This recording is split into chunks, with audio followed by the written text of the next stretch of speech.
extremamente jovem. Jovem. Nem está de blazer, né? Mas é porque hoje pela manhã eu tive a oportunidade de pregar na igreja de Botafogo. A igreja de Botafogo, na igreja onde eu conheci a minha esposa quando eu era um jovem. Não faz muito tempo assim, né? Eu tinha 19 anos. E lá eu conheci a Cláudia. Foi realmente um misto de muita emoção para mim estar lá. E agora, sendo conduzido aqui pelos jovens, agradecer a nossa juventude pela maneira como estamos dirigindo aqui nesse culto. Até a música da vinheta é bem, né? É bem para cima, né? Então, bom a gente estar aqui. Hoje nós estamos concluindo essa série de mensagens, Redescobrindo o Caminho, a Igreja no Desafio Cotidiano. E hoje temos a nossa última mensagem. No próximo domingo à noite nós já estaremos começando uma outra mensagem, uma outra série de mensagens. Vocês vão tomar conhecimento dela no final do culto, né? A vinheta, a nova série já está aí com a gente. No final do culto você vai saber qual é o tema da série, sobre o que a gente vai falar. Mas agora a gente tem a abençoada tarefa de juntos descobrirmos o que Deus tem pra gente nessa noite. Eu digo juntos porque esse é um exercício que não é só do pregador. Não é só o pregador que explora, que investiga, que busca as Escrituras. Eu entendo que quando a gente se reúne, a gente abre a Bíblia, a gente se propõe a compartilhar a Bíblia, a procurar ouvir Deus na palavra. Essa é uma tarefa de todos nós. É claro, o pregador tem uma responsabilidade de compartilhar, mas cada um de nós tem essa responsabilidade também de apurar os ouvidos da alma, né? Para a gente poder ouvir o que Deus está falando.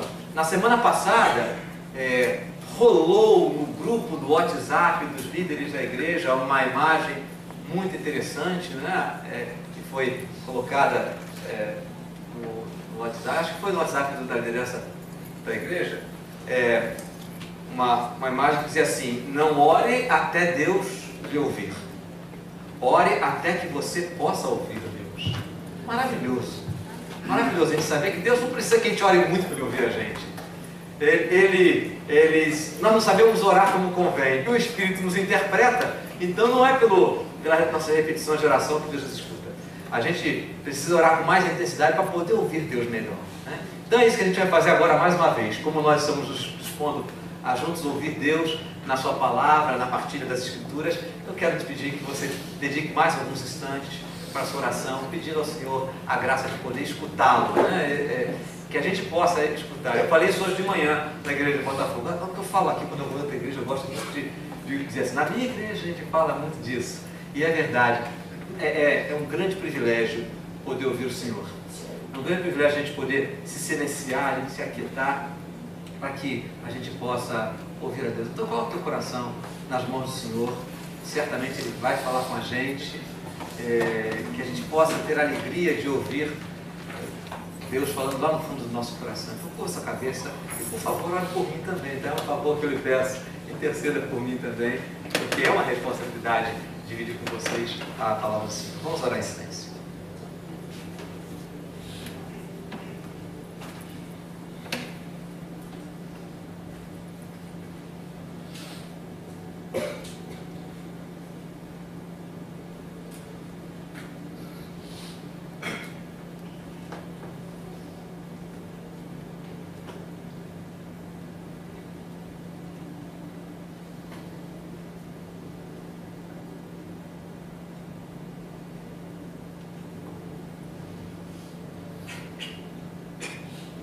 Senhor bendito, que maravilha a gente poder estar reunido aqui nessa noite, Senhor.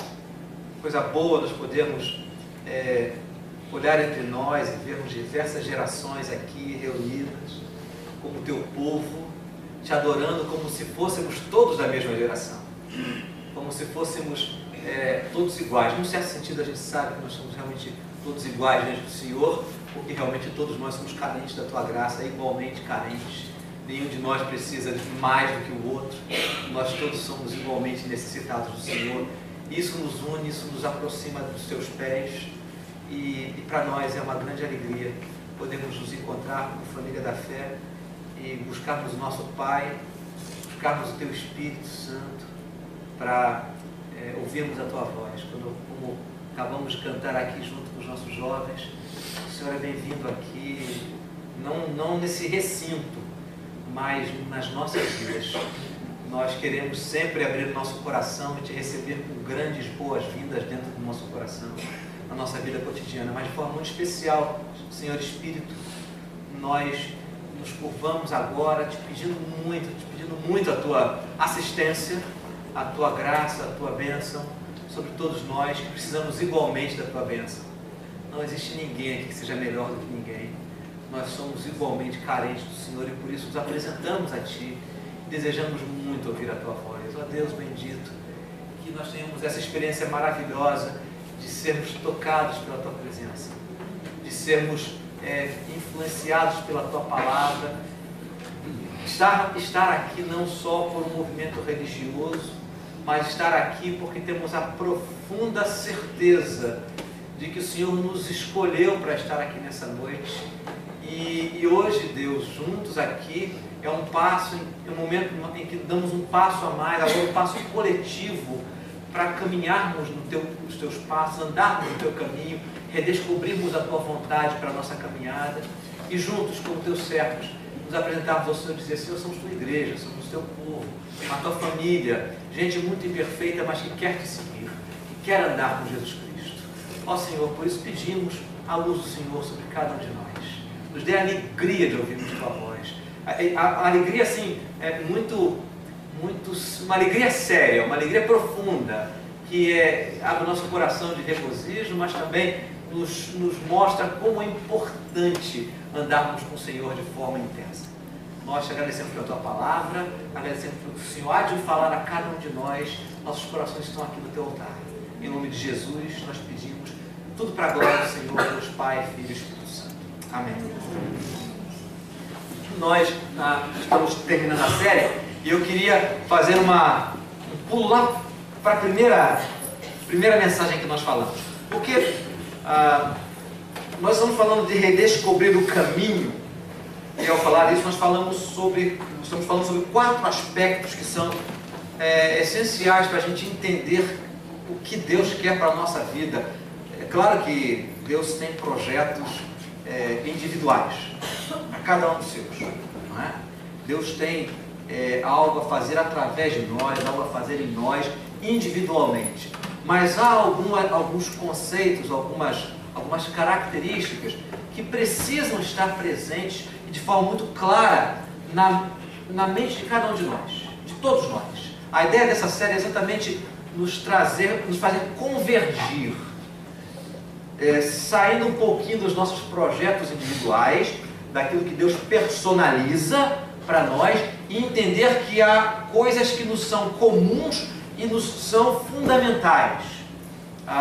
Falamos de identidade, falamos de comunidade, falamos de transformação e hoje estamos falando de envio.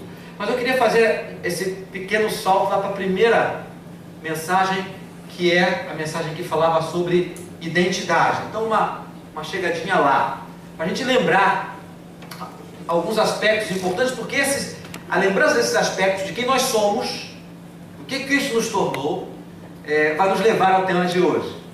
Então nós terminamos mais ou menos aquela mensagem falando sobre esses 2 grandes privilégios. Primeiro, a certeza que nós somos dele.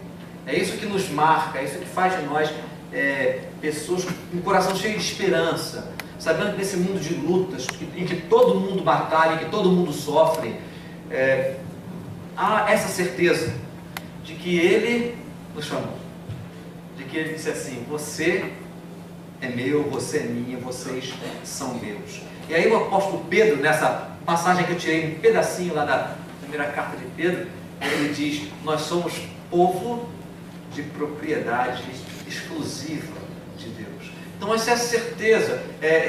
Lá na mensagem sobre identidade, o texto que nós usamos foi aquele texto de Atos capítulo 1, em que Jesus falou assim: vocês vão receber poder ao descer sobre vós o Espírito Santo. Ou seja, o poder é a marca do reino de Deus. O poder do Espírito Santo é a marca do reino de Deus. Ele disse: eu estou dando isso para vocês, é sinal que vocês são do reino. vocês já fazem parte do reino, vocês são meus, vocês são minhas. Esse é o primeiro grande privilégio.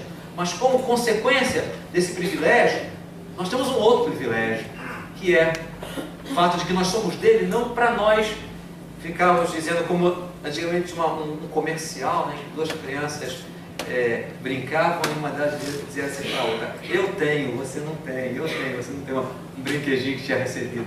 Mas não é para isso que nós somos dele. O privilégio de sermos de Cristo não é para nós ficarmos mostrando para todo mundo: olha, eu sou privilegiado, eu sou filho do rei, eu sou filha do rei. Não é para ficar esnobando, não é para nos tornarmos pessoas arrogantes, pessoas que se sentem acima dos outros. Não, é exatamente, nós somos dele para que nós possamos ser o presente que ele dá ao mundo. Na mesma passagem lá de Atos capítulo 1, ele diz: vocês vão receber poder ao descer sobre vocês o Espírito Santo, e vocês serão minhas testemunhas. Serão minhas testemunhas. Eu envio vocês ao mundo. Vocês vão dizer para as pessoas aquilo que eu sou, quem eu fiz e quem eu faço. As pessoas vão olhar para vocês e vão me ver. As pessoas vão olhar para vocês e vão ter, através da percepção, da convivência com vocês, eles vão chegar à conclusão de quem eu sou. Há algum tempo atrás, antes mesmo dessa série, eu compartilhei com vocês uma mensagem em que dizia que nós somos testemunha de qualquer jeito. Cristãos são testemunhas. Não se trata de vocês vão tentar, talvez vocês sejam. Não. Jesus falou: vocês serão minhas testemunhas. A questão é que tipo de testemunha a gente dá. Nós somos testemunhas de acusação? Pode ser, às vezes somos. Não devemos ser. Nós somos testemunhas da ressurreição de Cristo, de quem Ele é, da maravilha que Ele é. E a segunda frase, aí embaixo, nessa passagem, esse texto: vocês serem minhas testemunhas. E essa segunda frase, a fim de proclamar as suas virtudes, é a continuação dessa daqui, de Pedro, né? Povo de propriedade exclusiva de Deus, a fim de proclamarmos as suas virtudes, as virtudes daquele que nos chamou das trevas para a sua maravilhosa luz. Então a nossa identidade, quem nós somos, os privilégios espirituais que Jesus dá para mim e para você, não são para consumo, são para distribuição. Esse é um dos maiores erros que os cristãos atualmente cometem. Aliás, um dos maiores erros que os cristãos cometem ao longo da história, e nós não somos diferentes dos nossos antepassados. Mas hoje isso se torna mais intenso ainda por causa da mercadologia cristã. Nós muitas vezes entendemos mal a mensagem do Cristo. Nós não somos chamados por Cristo simplesmente para receber. Nós somos, acima de tudo, chamados por Cristo para termos uma vida missional. Uma vida que mostre quem Ele é. Uma vida que revele, que reflita quem Ele é. Não é apenas a palavra. O falar de Cristo é parte muito importante. Mas vamos falar um pouquinho sobre isso hoje. Mas a nossa vida como um todo, ela precisa ser entendida como uma missão. Tudo aquilo que um cristão, uma cristã faz, vive, pensa, sente, na sua vida particular, na sua casa, na sua família, no seu trabalho, na sua faculdade, na sua escola, nas suas amizades, tudo, absolutamente tudo, é um projeto divino para falar dele para o mundo. Tudo aquilo que nós somos, não apenas o que fazemos, mas a nossa própria essência, é vivermos para refletir a presença de Deus. Deus está presente no mundo, isso é inegável, em todos os cantos do mundo. Não há 1 milímetro quadrado do universo físico e espiritual onde Deus não esteja presente. Alguns teólogos, na minha opinião, acertadamente dizem que Deus está inclusive no inferno. Estranho isso, não é? Não existe nenhum espaço em que Deus esteja impedido de estar, né? Deus está em todos os lugares, mas nós no mundo somos o anúncio, porque Deus está no mundo, mas as pessoas nem sempre percebem. Às vezes nós mesmos não percebemos. Quando nós estamos passando por momentos difíceis, parece que Deus está silencioso. Nós às vezes temos a impressão, ou não temos a impressão da presença de Deus. Eu ia dizer que nós temos a impressão que Deus não está presente, mas nós não temos a impressão da presença de Deus. Mas nós somos chamados para tornar isso claro para as pessoas todos os dias. todos os dias. Por isso, o nosso tema de hoje é envio. É a quarta mensagem dessa série, que é outro aspecto essencial do caminho de Cristo. Do caminho de Cristo. Se você percebeu bem, no fundo, não sei como é que está aqui, apaga essa daqui para a gente, por favor, Matheus, só para que um detalhe possa ser visto melhor. Isso, o fundo. O fundo é a imagem da nossa série. Você reparou que essa imagem tem uma Bíblia, né, o chão simula uma Bíblia, à frente uma pessoa, né, caminhando, e lá na frente dela, o que está? Uma cruz. Porque a ideia é que Jesus está no caminho. Ele é o caminho, mas Ele está onde nós andamos. Esse é um conceito muito central, muito importante para a gente. O Senhor está no caminho. Ele é o caminho e Ele está no caminho da vida. Então, por onde quer que um cristão, uma cristã estiver caminhando, estiver vivendo, ela é igreja. Essa pessoa é igreja. É gente que fala da presença de Jesus no caminho. E como, para confirmar isso, existem diversas passagens bíblicas. Eu separei uma que a gente não leu ainda. Vamos abrir nossas Bíblias. Esses dois versículos não estão projetados. 2 Coríntios, capítulo 3, versículos 2 e 3. 2 Coríntios, capítulo 3, versículos 2 e 3. Aqui, Paulo está falando para os coríntios que ele está falando da qualidade do trabalho que ele fez. E o que ele realizou, a pregação do Evangelho que ele fez em Corinto, que chegou no coração das pessoas e mudou as pessoas, gerou alguma coisa especial. Transformou aquelas pessoas não apenas em um grupo de privilegiados, mas ele descreve de uma outra maneira muito interessante. Eu queria que a gente lesse junto esses dois versículos. Vamos lá? Achou? Vamos nós. Vós sois a nossa carta, escrita em nosso coração, conhecida e lida por todos os homens, estando já manifestos como carta de Cristo, produzida pelo nosso ministério, escrita não com tinta, mas pelo Espírito do Deus vivente, não em tábuas de pedra, mas em tábuas de carne, isto é, nos corações. Passagem linda, não é? Ele diz assim: se eu precisava de uma carta de recomendação, é isso que ele está dizendo. Vocês são a carta. Vocês são a carta, porque o Evangelho chegou até vocês através do meu ministério. Mas vocês se tornaram, não sou eu que fico falando, vocês é que se tornaram a carta, porque vocês são manifestos, versículo 3, como carta de Cristo. E no final do versículo 2 há uma expressão muito interessante. Ele diz: vocês são a carta conhecida e lida por todos os homens. Vocês são a carta conhecida e lida por todos os homens. Vocês estão no Facebook. Se Paulo estivesse aqui, diria assim: vocês são a postagem de Cristo no Facebook. Lida por todos, público. Até quem não encontra você pessoalmente, lhe lê, vê a sua vida. É bem verdade que vida em Facebook é meio fake, né? Devia chamar-se Fakebook e não Facebook. Mas nós somos lidos e nós exercemos influência. E aí eu quero dizer uma coisa para vocês, um pequeno parênteses, já que falamos aqui de Facebook. Atenção, você se revela pelo que é e pelo que posta. Viu? Lembre-se disso. Apenas uma coisinha que é necessária falar. Você é conhecido pelo que é e pelo que posta. Certo? A gente se sente meio protegido atrás da tela do tablet, do celular, do computador, né? Mas a gente é o que... a gente é lido em todos os cantos. Mas muito bem. A ideia, quando a gente fala de envio, é a gente lembrar como nós somos, de alguma maneira, uma influência na vida das pessoas. Eu entendo, eu tenho para mim, que a maior questão que nós enfrentamos não é, para nós não é uma dificuldade lembrar disso, não é estranho para a gente. Nós temos falado bastante sobre essa nossa responsabilidade.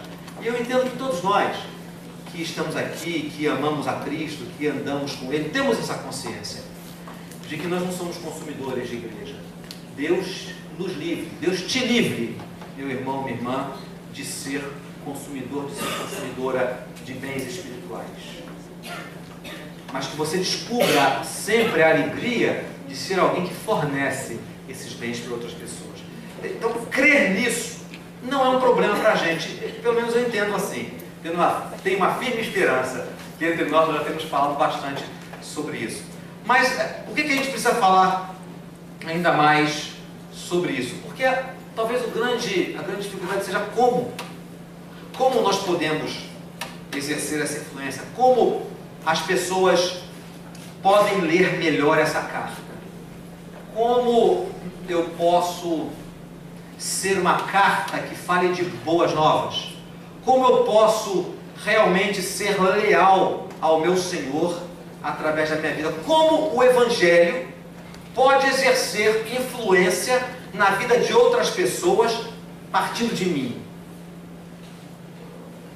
Querido, querida, eu não estou falando de mim só não, tá? É muito importante que você, como alguém que segue a Cristo, reflita sobre isso, pense sobre isso. Como o Evangelho pode exercer influência, pode exercer impacto na vida de alguém através de você. Quero trazer uma frase aqui, essa frase não é minha, e essa frase ao lado da palavra do Senhor vai nos ajudar a caminhar nessa reflexão. É uma frase do pastor Timothy Keller. Timothy Keller é pastor de uma igreja grande no centro de Nova York. A igreja dele se chama-se Igreja Redeemer, a Igreja do Redentor. E num dos livros que eu estou lendo, tem uma frase que me chama muita atenção, que é essa. Vamos ler juntos? Exercemos impacto em favor do Evangelho se formos parecidos às pessoas à nossa volta e ao mesmo tempo profundamente diferentes delas, permanecendo o tempo todo bem visíveis e engajados.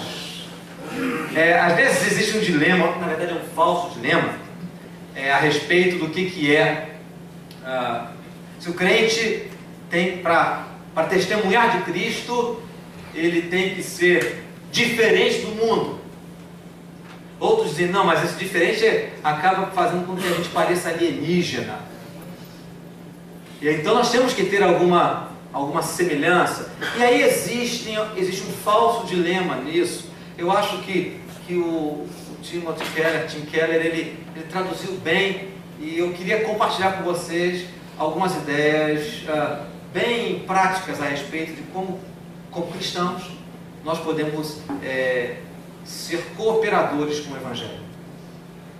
Já que não existe a possibilidade de nós não sermos testemunhas, já que nós fomos chamados por Deus para proclamar quem Ele é, já que nós recebemos o poder do Espírito para irmos ao mundo, e não existe uma forma diferente de um cristão, uma cristã de verdade viver, já que nós somos a carta escrita, não em tábuas, mas nos corações, já que nós somos a carta vista, conhecida, lida pelas pessoas, já que através de nós as pessoas vão ter uma noção do Evangelho.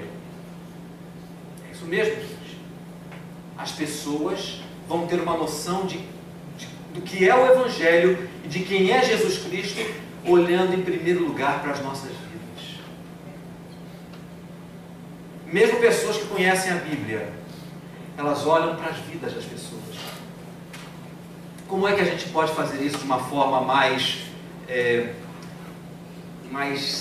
adequada? Como é que nós podemos, uma vez que Ele nos envia, como é que nós podemos ser parecidos com essas pessoas à nossa volta, ao mesmo tempo profundamente diferentes, e nos mantendo engajados com eles? Então, algumas sugestões para a gente. Como é que nós podemos ser parecidos? Como é que um cristão, uma cristã, pode ser parecido com o mundo. Em que sentido? Que é importante que nós sejamos parecidos com as pessoas.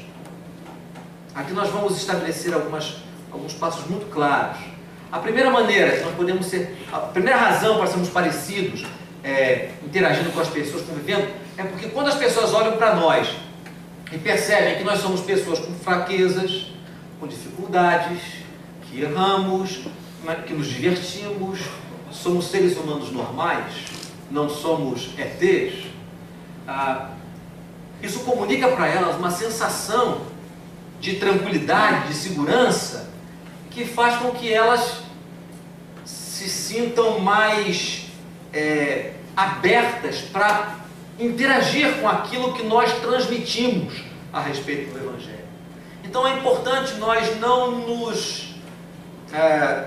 nos caracterizarmos pelas nossas excentricidades, por aquele discurso cheio de termos evangélicos. Não é legítimo, por exemplo, olha isso que coisa, não é legítimo, por exemplo, um cristão votar num candidato político cristão porque aquele candidato vai favorecer a igreja. Não é sensato. Isso é a gente se fechar e viver como se fôssemos um grupo fora da sociedade. Nós precisamos aprender que nós somos parecidos com as pessoas e não temos medo de permitir que as pessoas nos vejam como nós realmente somos no nosso dia a dia. Então, nesse sentido, nós precisamos nos aproximar e ser parecidos. Isso comunica uma sensação de segurança e tranquilidade. E uma das consequências interessantes é essa. Nós somos vistos, podemos ser vistos como pessoas que compreendem o mundo do não crente. Entendem como as pessoas pensam. Entendem os sentimentos. A gente, vivendo nesse mundo, embora não sejamos do mundo, Jesus é fantástico, né? Jesus diz assim, Pai, eu não peço que o Senhor tire do mundo, mas os crentes estão loucos para sair do mundo, né? Não para morrer, não. Eu digo, é para criar o seu gueto, para viver no seu gueto. Não, Jesus diz assim, não, Pai, não os tires do mundo, só os guardes do mal. Só os guardes do mal. Porque eles estão no mundo.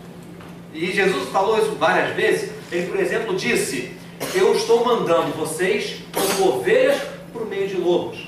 E é lá que vocês vão viver. É lá que vocês vão viver. Junto com outras pessoas que são diferentes de vocês. Mas vocês vão estar com elas. Então, quando nós nos aproximamos das pessoas, quando nós interagimos de forma saudável, salutar com as pessoas, isso traz para elas essa imagem de que nós somos pessoas que vivem no mesmo mundo, no mesmo universo, e que entendem a maneira de uma pessoa não crente pensar, de uma pessoa não crente ver as coisas. E aí, isso faz com que uma perspectiva aconteça na mente de quem não é cristão. Diz assim, então é assim que eu seria se eu me tornasse cristão. Quando vê uma pessoa, um cristão verdadeiro, uma cristã verdadeira, convivendo com ela, sem agir de forma preconceituosa, perdido, né? Você está longe do Evangelho. Sem aquelas impostações de voz artificiais, quando são nossos colegas, nossos amigos, nossos companheiros de trabalho, com quem a gente partilha o dia a dia, elas começam a olhar para a gente, aliás, começam a olhar, não, sempre olham para a gente. E dizer, na cabeça delas passa a passar a imagem, quer dizer que para me tornar cristão, eu não preciso me tornar uma nova espécie. Eu posso continuar sendo ser humano. Isso abre o coração, isso estabelece pontes, isso aproxima as pessoas. Então, nesse sentido, é essencial que sejamos parecidos, porque as pessoas não costumam ler cartas que são escritas num idioma desconhecido. As pessoas leem cartas, entendem as cartas, entendem a mensagem da carta que é escrita no seu idioma. Por isso nós precisamos manter essa proximidade das pessoas. Já falei para vocês como eu me senti triste durante um bom tempo, porque a quantidade de pessoas descrentes com que eu convivi eram poucas, né? Graças a Deus isso tem mudado um pouquinho. E eu já consigo conviver com as pessoas fora da igreja. Conviver com mais gente que não sejam só vocês. Amo vocês, tá? Não fique com ciúme não. Mas a gente tem que conviver com as pessoas. Então, nesse sentido, nós precisamos ser parecidos. Não precisamos ser excêntricos. Não precisamos criar uma subcultura, criar uma cultura de gueto, uma cultura totalmente diferente. Nós vivemos neste mundo. E que bênção podemos viver nesse mundo difícil. Que bênção podemos viver nesse mundo difícil, com o Senhor ao nosso lado. Mas para viver nesse mundo difícil, conviver, realmente viver, não só parecer que a gente vive, ou fazer de conta que a gente não vive, a gente também precisa aprender a ser diferente. Não só sermos iguais, mas sermos profundamente diferentes.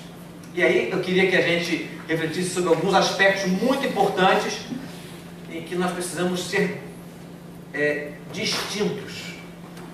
E aí estão os nossos valores. Aí estão os nossos valores. Eu separei alguns valores aqui para a gente pensar, para a gente refletir. São valores importantes. O primeiro deles é a integridade. As pessoas precisam ver em nós gente de palavra, gente que não mente, gente que paga o preço da honestidade e da honradez, gente que leva prejuízo e paga caro para ser honesto, transparente, justo. Gente que valoriza isso. Num mundo de espertezas, de subterfúgios. E aqui eu quero compartilhar com vocês uma coisa que me escandalizou profundamente. Foi ver a argumentação da advogada do Eduardo Cunha. Vocês sabem que ele está sendo acusado de ter mentido na Comissão do Conselho de Ética, dizendo que não tinha contas no exterior. E a argumentação da defesa é que as contas não eram dele. O que existia é uma trust, né? Assim que chama, né? Trust. Que é como se fosse uma administradora de bens, não está o nome dele. E os juízes dizem assim, ele é o beneficiário. As contas dele são pagas, da família são pagas, ele não tem conta. E aí me chamou a atenção uma expressão que a advogada usou, que foi, há brechas na lei. Eu fiquei assustadíssimo, pensando, meu Deus, cristãos não procuram brechas na lei. Cristãos são íntegros. Cristãos são íntegros. Cristãos não vivem procurando um escape. Cristãos pagam seus impostos, mesmo que os impostos sejam esforçantes, abusivos, que haja taxação sobre taxação. Mas os cristãos pagam. As pessoas precisam ver em nós esse grau de diferença, integridade das nossas vidas. Um outro aspecto muito importante é generosidade. Generosidade é a gente saber que os nossos bens não nos pertencem. Mesmo, e quando eu digo que não nos pertencem, não estou falando apenas que pertencem a Deus. Estou dizendo que os nossos bens, vejam que coisa, de acordo com o reino de Deus, os nossos bens pertencem a todas as pessoas. Assustador isso, não é? Isso daí vai fazer você pedir dinheiro emprestado, né? Emprestado não. Mas o conceito é que aquilo que Deus nos dá é para ser repartido. Aquilo que o Senhor nos dá é para o bem comum. É claro que existem círculos de comprometimento nosso. É claro. Eu tenho comprometimento com a minha família, mas tenho comprometimento com os meus irmãos, com os meus amigos, com as pessoas. Essa visão de generosidade é muito importante. Empregadores cristãos precisam ser pessoas que tratam os seus empregados com liberalidade, estão dispostos a diminuir o seu lucro para pagar salários mais justos. Jesus já falou claramente que se a nossa justiça não for muito maior que a dos escribas e fariseus, nós não entramos no reino dos céus. Que generosidade marca a vida do cristão. Interesse pelo bem do outro. Interesse pelo bem do outro. Isso é uma marca distintiva que está muito associado ao conceito de solidariedade. Sentir a dor alheia. E aquilo, quando estiver ao nosso alcance, como diz a palavra de Deus, façamos o bem a todos. Com prioridade aos da família da fé, mas não com exclusividade. Sermos solidários com a dor do outro, dedicar um pouco do nosso tempo para ajudar outros, não só os nossos irmãos na fé, mas ajudar outras pessoas com as suas lutas, com as suas dificuldades. Eu me lembro que na primeira mensagem dessa série também nós falamos sobre como Cristo nos ensinou a ser menos egoístas. A não nos preocuparmos conosco, mas saber que Ele cuida de nós para que nós possamos cuidar das outras pessoas. Cristãos são diferentes na maneira como abordam a dor alheia, como convivem com a dor do outro. Isso é um exercício muito necessário, muito necessário. Outro aspecto muito importante, perdão, reconciliação. Nas nossas relações. Quantas vezes nós somos injustiçados e o nosso coração carrega amargura contra outras pessoas. Veja, eu não falei que nós estamos errados no caso, mas nós estamos errados quando não perdoamos. Nosso coração carrega amargura. O cristão deve ser aquela pessoa que deve perdoar e buscar reconciliação, não tendo um espírito vingativo, rancoroso, mas abrir a alma e perdoar, mesmo que o outro não mereça perdão. Foi assim que Ele fez conosco. Ele tomou a iniciativa. Ele tomou a iniciativa. Ele deu o seu perdão até aqueles que hoje ainda estão de costas para Ele.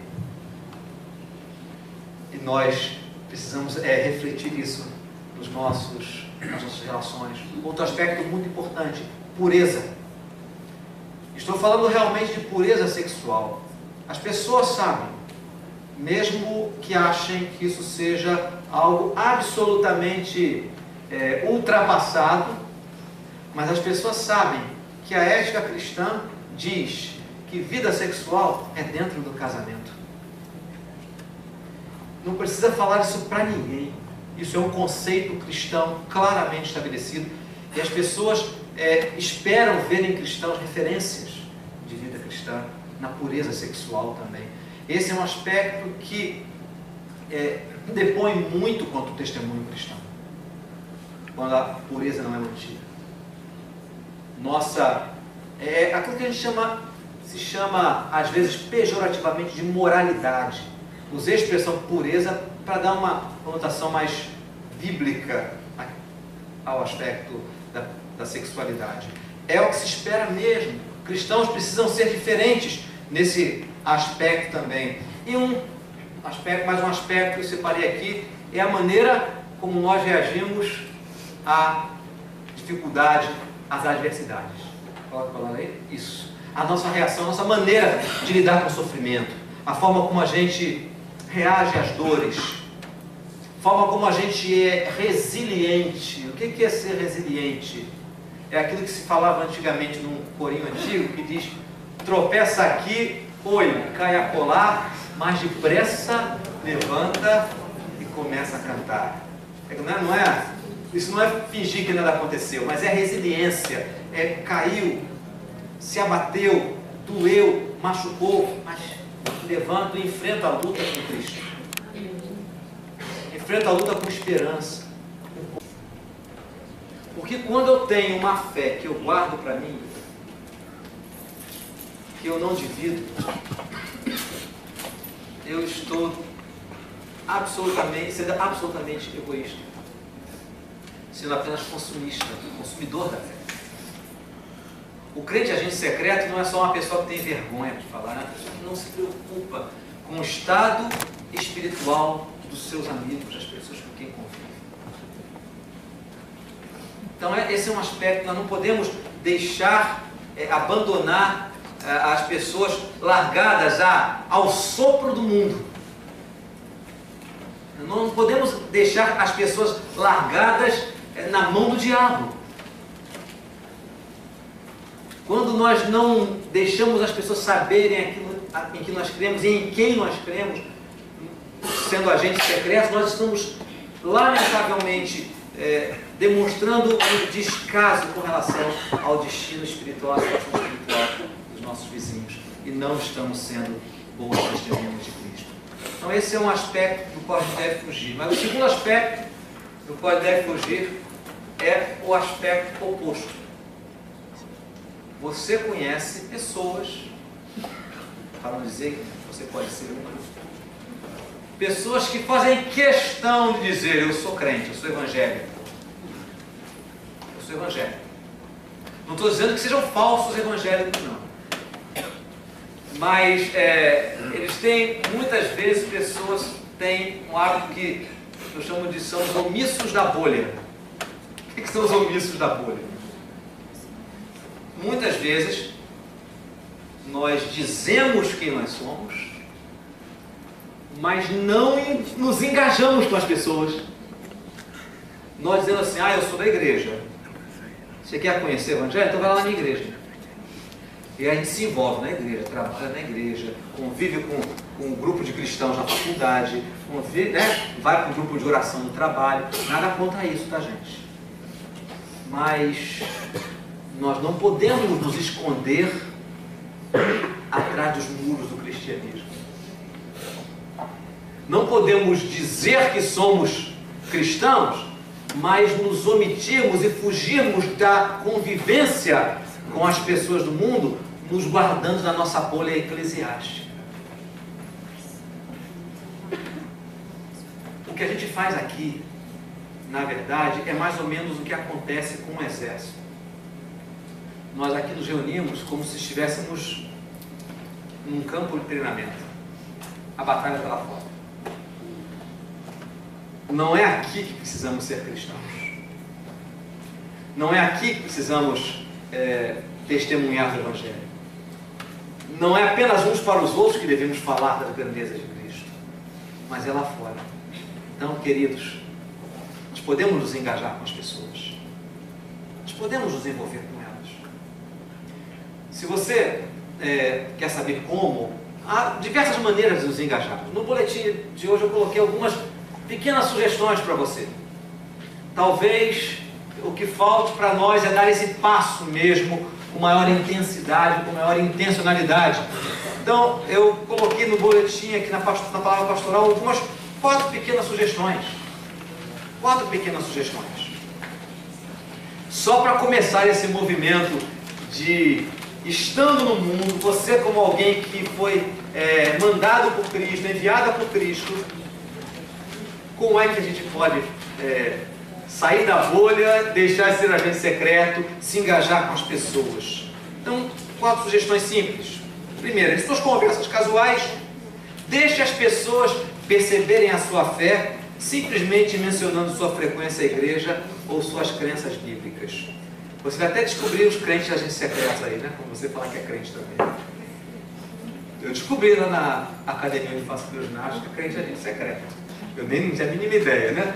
Das conversas que a gente faz, porque vai ter um trabalho com as crianças, uma colônia de férias lá na igreja, coisas desse tipo, né? Então, no diálogo comum, isso está incluído, até mesmo na hora do vestiário que a gente está conversando, né? Às vezes eu cito onde é que eu trabalho, as pessoas veem, quando sabem que eu sou pastor, eu trabalho na igreja. Então, falar como parte integrante da vida. Ser cristão é estar numa comunidade é parte da vida normal. Então, fale isso com liberdade, com naturalidade com as pessoas. Segunda sugestão, ouça amorosamente as dificuldades das pessoas. Possivelmente você tem gente com quem você convive, trabalho, família, amigos, faculdade, escola, que você percebe que está passando por algumas dificuldades, se ofereça para ouvir.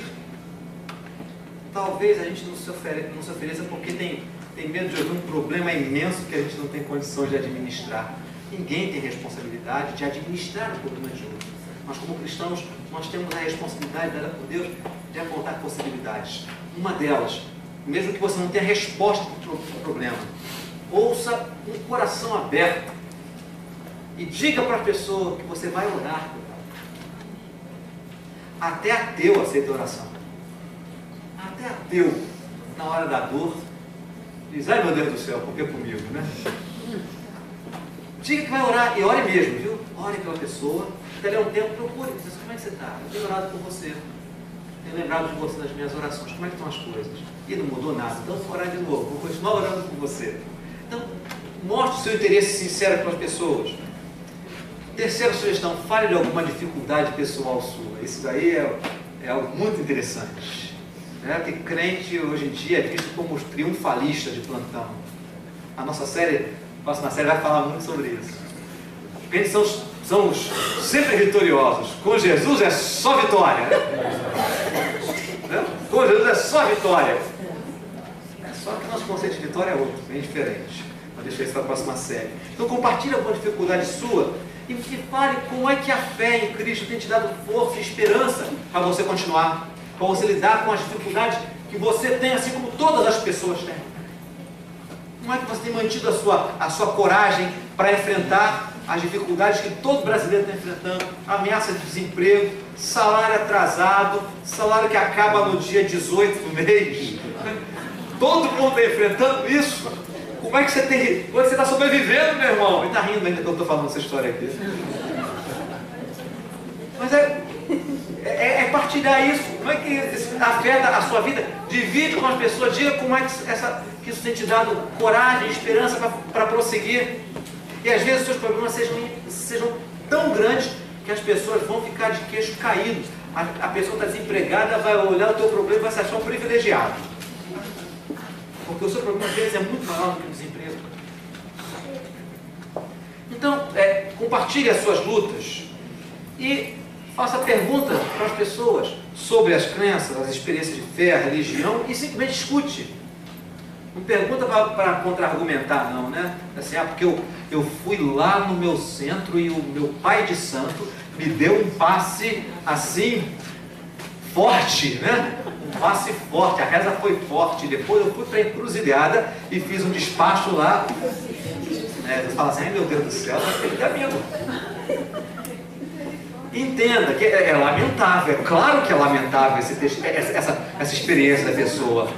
É claro que é lamentável, é claro que está nas trevas, mas você fez a pergunta, escute. Escute, porque você vai conhecer um pouco da caminhada espiritual dessa pessoa. Vai saber por onde ela está andando. Mas, por favor, não seja aquele crente hipersensível, né? Não diz assim: ai, misericórdia, sai para lá, está amarrado, capeta. Não faça uma coisa dessa. Não faça uma coisa dessa. Cuidado com esses jargões. Cuidado com esses jargões, com essas frases feitas, está amarrado, porque sai sem a gente pensar. Isso é profundamente ofensivo. Hoje, numa sociedade plural, em que nós convivemos com religiões que nós nem imaginávamos existir, ou a gente convive com um gênero sexual que a gente nem imaginava existir, né? Que dirá religiões. Nós vivemos num ambiente em que a palavra de ordem é tolerância. Tolerância. Embora muitos daqueles que pregam a tolerância estão entre os mais intolerantes. Mas isso é outro departamento. Na verdade, nós precisamos ser referência. Referência, porque ali do outro lado, fazendo despacho para o Exu Caveira na encruzilhada, tem uma pessoa a quem Deus ama. É isso mesmo. Tem um semelhante a você e a mim. Eu nunca fiz despacho para o Exu Caveira na encruzilhada, mas eu ia para o mesmo inferno que ele iria. Aquela pessoa irá se não se encontrar com Cristo. Ela pode ir de cabeça para baixo ou de cabeça para cima. Eu iria de cabeça para cima. Mas se eu não me encontro com Cristo, vou para o mesmo inferno, sendo de igreja presbiteriana do Grajaú a vida inteira. Se eu não me rendo a Jesus Cristo. Ali do outro lado existe uma pessoa a quem Deus ama. Então escute os caminhos da pessoa, compartilhe, torne esse tipo de diálogo algo natural na sua vida. Não se constranja, porque por causa da imagem errada que a mídia transmite do Evangelho, pode ser que você vá se mostrando para a pessoa e a pessoa perceba aquilo que nós nos incomodamos muito, que as pessoas têm uma visão distorcida do Evangelho, talvez porque nunca tenham conhecido uma pessoa ou algumas pessoas que são cristãs, são evangélicas e são normais. Você é normal? Você é normal? Você é uma pessoa normal? Então, meu irmão, minha irmã, mergulhe no mundo. Embora a gente tenha acabado de cantar, não sou do mundo não, né? Mas estamos no mundo. Mergulhe no mundo naquilo que é possível ser semelhante. E lá dentro, mantenha a sua diferença naquilo que o Senhor Jesus requer. Nunca seja um agente secreto, nem desfilando a sua religião, mas na verdade totalmente omisso, vivendo numa bolha cristã, sem interagir, sem trocar experiências, sem realmente se interessar pelas pessoas. Você não é responsável pelo mundo inteiro. Você não é uma pessoa responsável por todas as pessoas do mundo. Mas você é uma pessoa responsável por aquelas pessoas a quem o Espírito Santo te enviou. Você é alguém estratégico, colocado estrategicamente por Deus. Você é uma peça estratégica no projeto de Deus para tocar a vida de algumas pessoas. Assim nós somos enviados pelo Senhor para andar com Ele, o seu caminho. Esse é o espírito da ideia de nós redescobrirmos o caminho. Diante da gente existe um caminho longo a ser trilhado. Existe uma caminhada longa a ser feita. Jesus já está na nossa frente desse caminho há muito tempo. Jesus já vai à nossa frente. Ele diz assim para mim e para você: venham após mim. Venham após mim. Esse é o chamado de Jesus para mim e para você. Você sabendo quem você é, aquilo que o Senhor te tornou, o privilégio dele ter te colocado no seu povo, na sua comunidade, você está aprendendo a viver com as pessoas diferentes, no povo de Deus, conviver com os irmãos e irmãs diferentes. Experimenta na sua vida um processo de mudança e não pode nunca estagnar. Você nunca pode se conformar com a estagnação espiritual. Você é chamada para ser transformado todos os dias, transformada todos os dias, para ser mais parecido, mais parecida com o Senhor Jesus. E esse produto maravilhoso que o Senhor está fazendo em nós não somos uma matéria-prima muito boa, mas Deus está fazendo uma obra muito boa em nós, é mandada por Ele para o mundo. Ele está fazendo isso na gente para que o mundo receba essa matéria que Ele está transformando. Pensa nisso com a sua vida, irmão, irmã. Coloque-se diante do Senhor. Diz assim: Senhor, estou aqui. Pronto. Onde o Senhor me mandar, se o Senhor quiser fazer através de mim,